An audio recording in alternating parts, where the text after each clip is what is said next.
Hi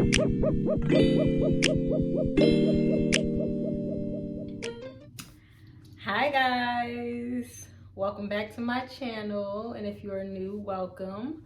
My name is Whitney and I am a fashion online reseller and a soon-to-be professional organizer. If you are interested in videos about organizing, that'll be on my channel every Wednesday. It's called When It Works Wednesday, name of my business. And for reselling videos, I do those every Saturday, like you're watching today, or like this is dropping today. You could be watching anytime. But today is a reselling video, and it's in my opinion, a more sensitive topic. So, play on words.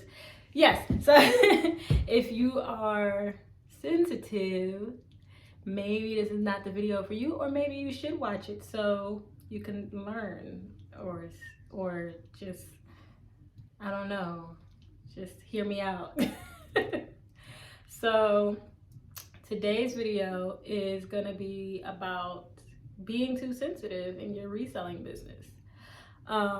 It's just one thing I notice a lot, and when it comes to resellers, we are very sensitive about our business. And I can't say I don't get it, because I do get it. You put a lot of work into the business, and for people to kind of come at you sideways in various ways that they do in reselling, I get it. But at some point we gotta just take the emotion out of it and just do the job and ignore people who make us sensitive, if that makes sense. So to be more specific, I got my little trap phone, my little broken phone. Oh, my baby. And I got my little topics on here, because y'all know I like to stay on topic and not veer off, because I be forgetting a lot of times. So the sensitivity topics I want to talk about today is being too sensitive when it comes to your rating on Poshmark. And this is not just for Poshmark. It's just that I follow Poshmark groups and stuff like that. So I just get most of my information, or I get a lot of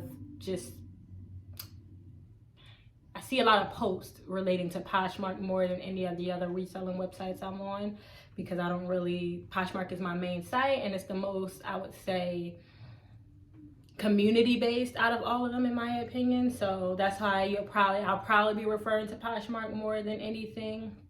But this kind of includes all of the other reselling platforms as well.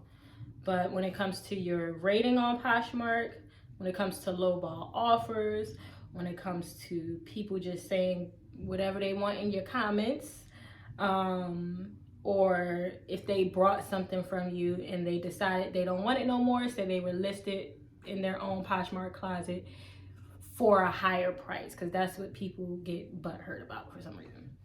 So starting with the Poshmark ratings. Yes, we all want a perfect 5-star Poshmark rating.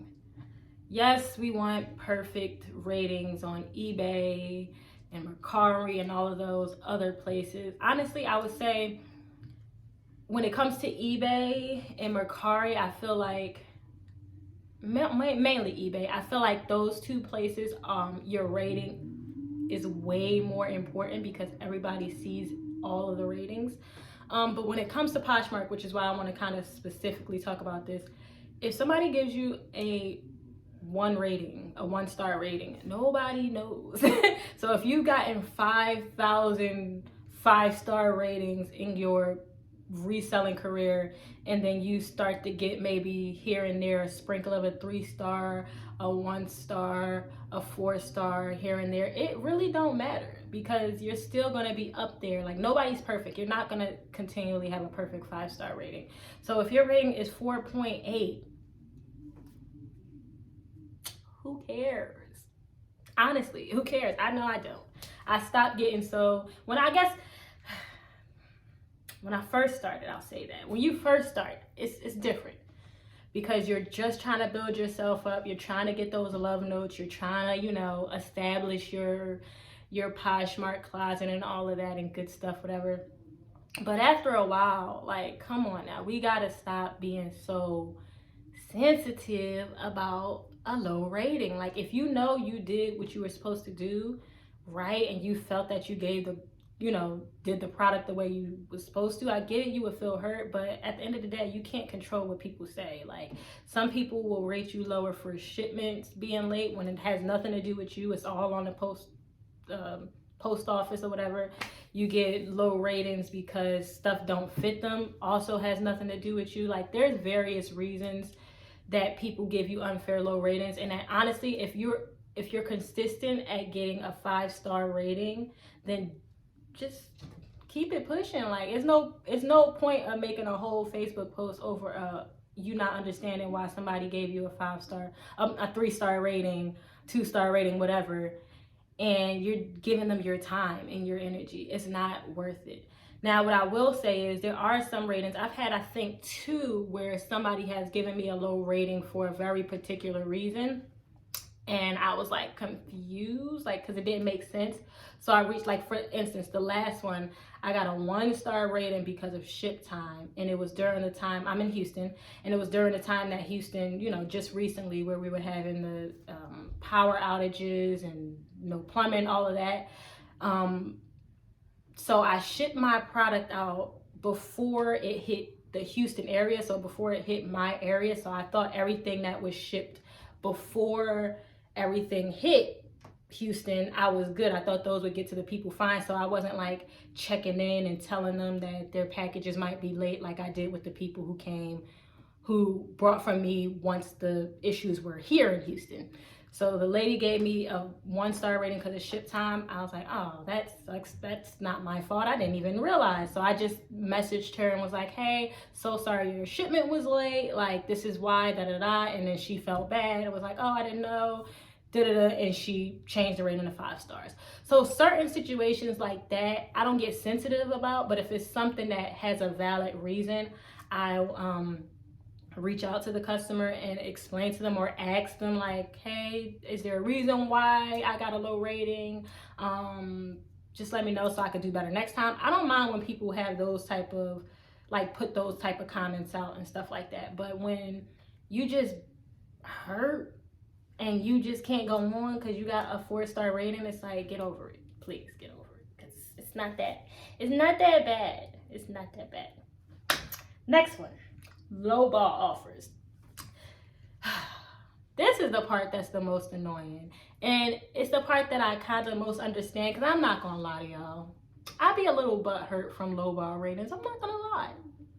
It's just kind of like, especially on my Nike stuff, because it's just like, it's new at tag, it's Nike, it's expensive, and you want it for $7? No. But at the same time, it's like, why am I getting so upset, or why do I feel this type of way in my spirit when I could just counter or decline them? It's not that big of a deal. Like, it's no reason for me to, once again, put a Facebook post out or an Instagram post out or something like that saying, oh, everybody keep giving me lowball offers, or is this a lowball offer, or like, just, it's no point. It's just like wasting my time. I don't have time to be doing that. And you shouldn't have time to be doing that either, because reselling is not easy.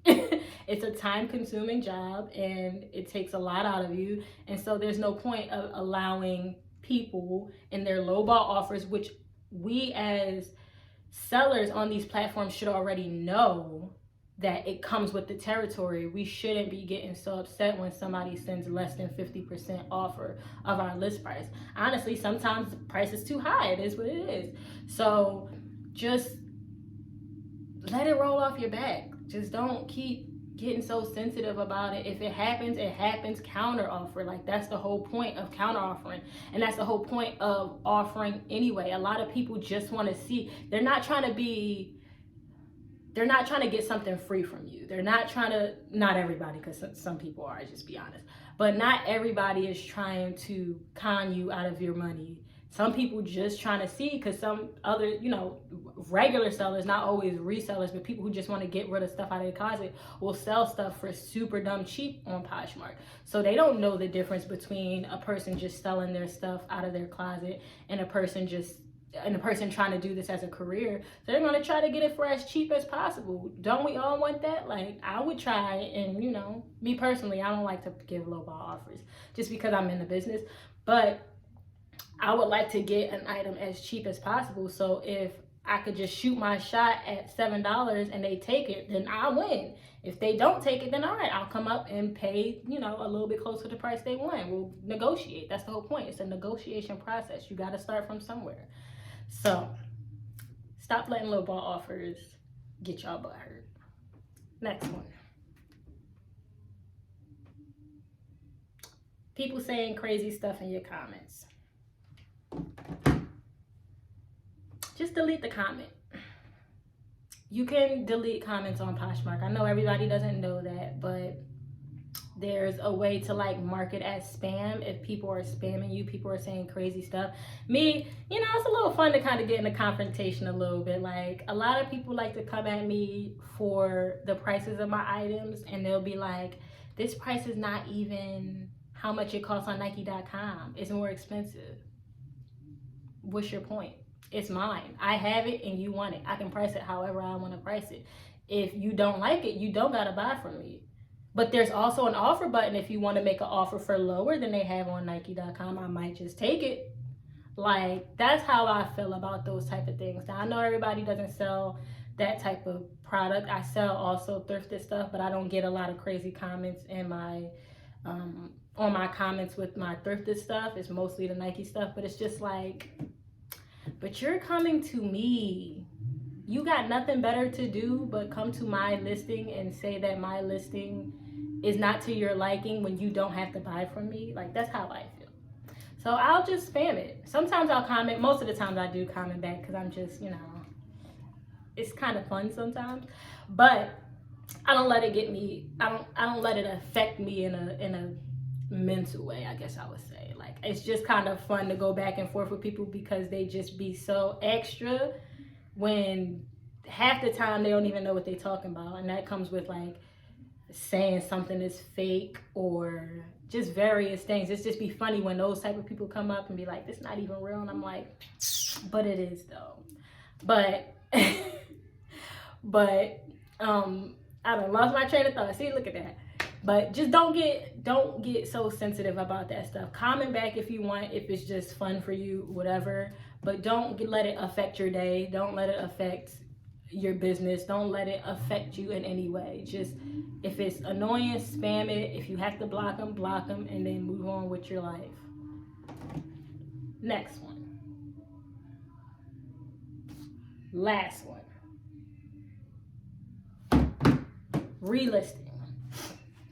So, this is the one I really, like, honestly and truly don't get. Honestly and truly, this is like baffling to me. Is I hear a lot of times that somebody brought a product from somebody else. For whatever reason, that person, sometimes what happens is that person will complain. Like, they'll send they'll give them a low rating, and then end up posting that item back on their Poshmark to resell, often at a higher price. And it gets people butthurt because sometimes the issue that they said about the product that they gave them a low rating for, that person doesn't put in their new listing. So they're basically, I don't know, they're basically, it's not right. That's all I know. It's not right. It's like, say if I sold you something and it had a stain that I didn't see, and the person didn't want it no more, they gave me a low rating because of said stain, and then they posted back on their Poshmark, but just happened to not mention that there's a said stain on the item, and then prices it higher than they paid for it. That's a little shady, but still, at the end of the day, it's not coming out of my closet. Like, I didn't know about the stain, so it's an honest mistake on my part. And if they sell it to somebody else, they're the one that's gonna get what's the word that I'm looking for? They're the one that's gonna get the repercussions, I'll say, for purposely not stating that there was something wrong with the item. But the parts that I don't get is when people have items that they just don't want no more and they list them on their page to sell. For some reason, it's always higher than what they pay. I'm guessing they want to recoup their investment, obviously. But people just be getting butthurt when they see that somebody is reselling something they sold to them. And I'm like, why are you getting mad? You sold it. It's not yours anymore. You got what you wanted for it. You got paid. And now you're mad that they're reselling it for a higher price than they bought it from you for. But you were happy when they bought it from you because you made the sale and got how much you wanted. Like, why are you mad? Let them live. Like, there's no telling that they're going to get the price that they listed it for. They might sell it for the same price that you sold it to them for, or even lower. And secondly, why does it matter? It's no longer yours. Why? Why does it matter? You sold it. Why should you care? I don't care. I've had twice, and it's funny too. So I've had twice that, because now that the Poshmark has that new relist feature where you could, for whatever reason, use the same photos that the person you brought it from, but it'll kind of like tag you in the listing saying that this item used to be yours. It's confusing, whatever. I don't like that because you never know if somebody wore it and there's new flaws and now you're being dishonest to the next person you're trying to buy it to and not taking new pictures. But that's a whole nother story. But I've had that happen to me twice, and it's like, I don't care because I got my money for it. I'm done with it now. It's out of my hands. I got my money in my pocket and you could do whatever you want with it. But it was funny because the last time that happened to me, the person gave me a low rating and said something about it that was wrong or something. And then I messaged them asking them, I wish I might, if I could find the messages. Do I even want to do that? I probably don't even want to look that up. So we're just not going to find them. But they basically said something was wrong with the item, didn't like it in my rating, gave me a lower rating, like a 3-star rating. I asked them a question about it, and then they came back with me. I commented on their listing of my item, their new listing of my item, commented and said, oh, I'm sorry that you didn't like it, whatever. And then they commented back and was like, oh no, I love it. I'm actually gonna be wearing it. It fits perfect. I'm like, you do realize I just commented on the listing that you just posted it up for, and now you're telling me. It's like they got scared that I came and commented on the listing. Was like, oh no, actually it's great. It's not nothing wrong with it. I'm not selling it. And I'm just like, it's fine if you're selling it. I'm cool, but I'm just sorry that you weren't happy with it. Like, it was the funniest thing. I'm like, that was I might still try to find it because it was recent, but I'm like, that was a funny response in my opinion. But anywho, yeah, y'all need to stop being so sensitive about that. If you sold the item and you got exactly what you wanted for it, or even if you didn't get what you want for it, but you agreed to that price, it is what it is. Get over it. Make your money and sell the next thing. Like, we just gotta stop being sensitive in this business. Like, it's a business at the end of the day. And you can't keep putting your emotions in it, or else you're just gonna be mad for the rest of your life, because that's what it is. You just working with a bunch of random people that you don't know online, and that's how people online do. So, I'm sorry to be so blunt. I didn't mean to be this blunt. I wanted to come on here nice and calm and collective and professional, but I just couldn't. So anyway, that's the end of the video. I didn't want to make it too long. Hopefully I don't have too much to edit out on this video, but I hope you enjoyed. I hope, this will help somebody not to be so sensitive and just realize that, you know what, Whitney, you're right. I don't know why I get so passionate, I guess I would say, about my business, which you should be, but there's lines that you should just not cross, just for your own sanity. So that's all I wanted to talk to you guys about today. I hope you liked the video. Make sure to like, comment, and subscribe, and I will see you guys on Wednesday or next Saturday. Bye.